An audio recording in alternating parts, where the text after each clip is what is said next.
Paravant Blackwater employees in Afghanistan.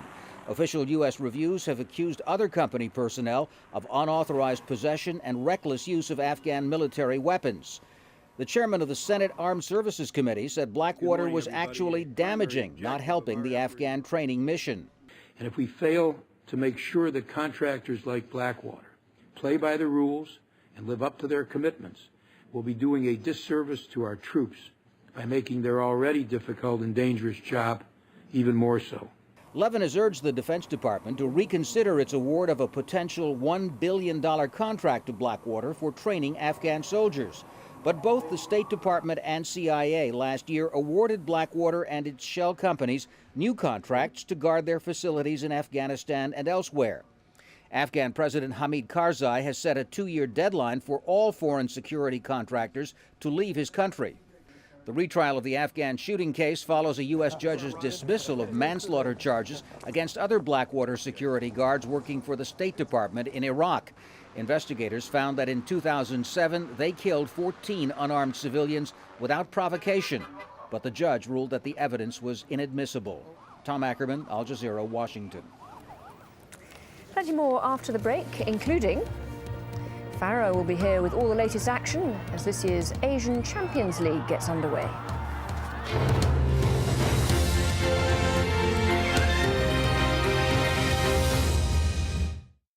Business Latest is brought to you by Catalum, the most efficient and environmentally friendly aluminium smelter.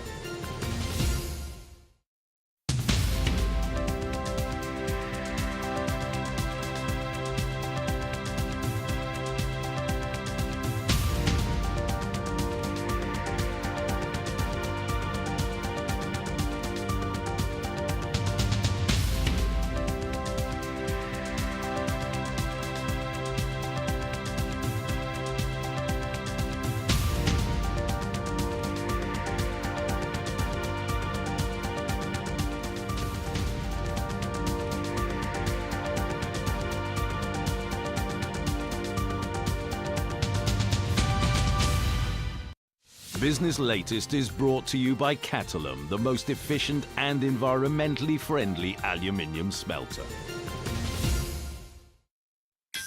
If you're a Nokia user, you can download AlJazeera's news widget from Nokia's Ovis store. The news widget, available on compatible Nokia devices, gives users quick and easy access to real-time news updates from AlJazeera English. See the world in real time. AlJazeera Mobile.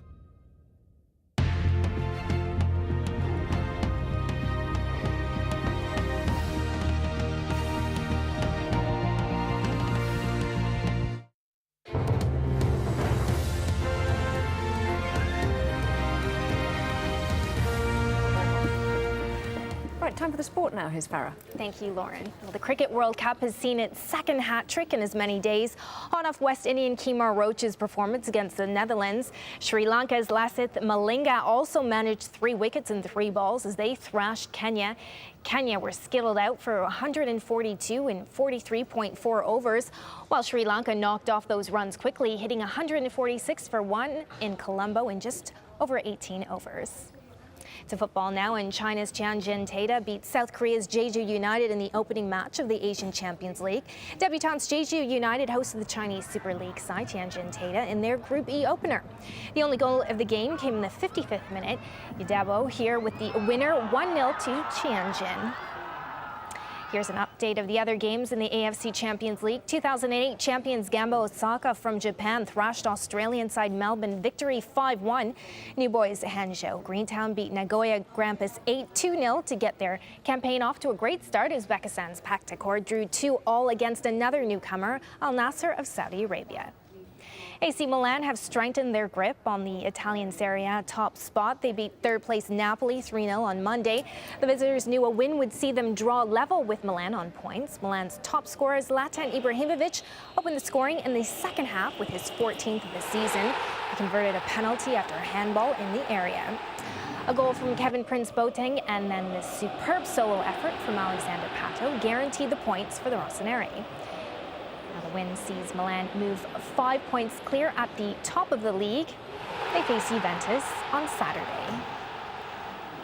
Here is confirmation of the top of the Serie A table. Milan leading from city rivals Inter.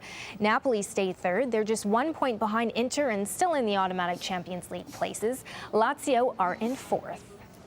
While it was all about the top clubs in Italy, in Spain's Primera División, the bottom two sides went head-to-head as Malaga hosted Almería. Bottom side Malaga took the points despite the visitors taking the lead after just 8 minutes. Manguli with the goal for Almería. Now it took the home team until the second half to draw level, and Zomarska scoring to make it 1-1. Almería were then reduced to 10 men, and Malaga went ahead 12 minutes before time. Jose Rondon heading past the keeper. Juan Miguel Lopez sealed the points in injury time after the visitors had another man sent off. Final score, Malaga 3, Almería 1. There's a huge Premier League game in England a little later. Defending champions Chelsea are at home against leaders Manchester United. A victory would take Chelsea into the top four, but preparations for the game have been overshadowed by a police investigation into defender Ashley Cole. And he shot a work-experienced student with an air rifle at a Chelsea training ground. Cole will play against United, but the club are taking disciplinary action against the England fullback. Famous footballer Roberto Carlos, once of Real Madrid and the Brazilian national team, landed in the Chechen capital Grozny ahead of his debut for his latest side, Ansny. Carlos, who is now 37 years old, has signed a 2.5-year deal for Ansny. Will make his debut in a cup game against Zenit St. Petersburg. The International Olympic Committee has rejected Iran's complaint that the logo for the London 2012 Olympic Games is racist.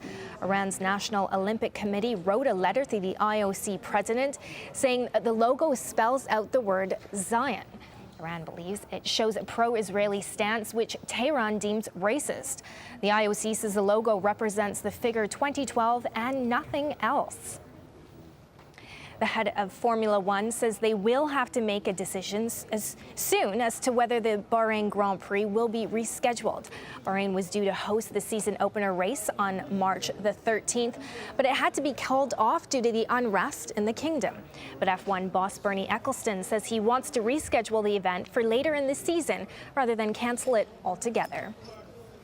And that's it for sport for this hour. Back to you, Laura. Thank you very much indeed for that, Farah. And do stay with us here on Al Jazeera. We'll have the very latest on the uprising in Libya in just a moment with my colleague David Foster. But in the time being, thanks very much indeed for watching the news. Bye for now.